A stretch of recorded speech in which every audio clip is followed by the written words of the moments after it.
السلام علیکم پیارے ناظرین، بی ایس ویڈیوز میں آپ سب کو خوش آمدید۔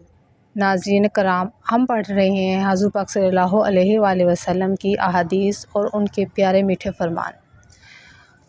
ویڈیو شروع کرنے سے پہلے آپ سب سے گزارش ہے کہ ویڈیو کو لائک کیا کریں، چینل کو سبسکرائب کریں اور بیل آئیکن کو پریس کریں تاکہ چینل پہ آنے والی تمام ویڈیو کا نوٹیفیکیشن آپ سب کو ملتا رہے۔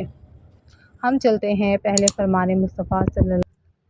حضرت ابو ہریرہ رضی اللہ تعالیٰ عنہ سے روایت ہے کہ رسالت مآب صلی اللہ علیہ وآلہ وسلم نے فرمایا، جس نے سورج کی مغرب سے طلوع ہونے سے پہلے پہلے توبہ کر لی، اللہ اس کی توبہ قبول کر لیں گے۔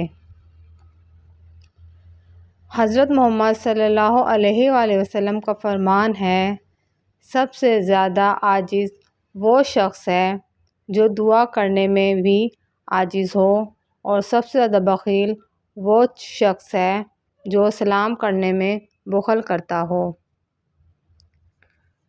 رسول اللہ صلی اللہ علیہ وآلہ وسلم نے فرمایا، اللہ تعالیٰ فرماتے ہیں، میرے ذکر کے لیے وقت نکالو، میں تمہارے کاموں میں برکت عطا کروں گا، ورنہ دنیاوی کاموں کی کثرت تم پر اس قدر مسلط کر دوں گا کہ تمہیں فرصت ہی نہ ہوگی اور سکون سے محروم رہو گے۔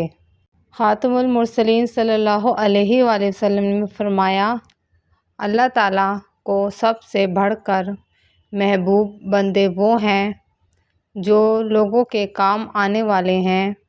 اللہ عز و جل کو سب سے زیادہ پسندیدہ عمل کسی مسلمان کو خوشی فراہم کرنا یا اس کی کوئی تکلیف دور کرنا ہے یا اس کی بھوک مٹانا ہے۔ حضرت ابو ہریرہ رضی اللہ تعالیٰ عنہ سے روایت ہے کہ رسول کریم صلی اللہ علیہ وآلہ وسلم نے فرمایا، تم میں سے کوئی شخص صرف ایک جوتا پاؤں میں پہن کر نہ چلے، یا دونوں پاؤں ننگے رکھے یا دونوں پاؤں میں جوتا پہنے۔ اللہ ہم سب کا خاتمہ ایمان پر کرے، آمین۔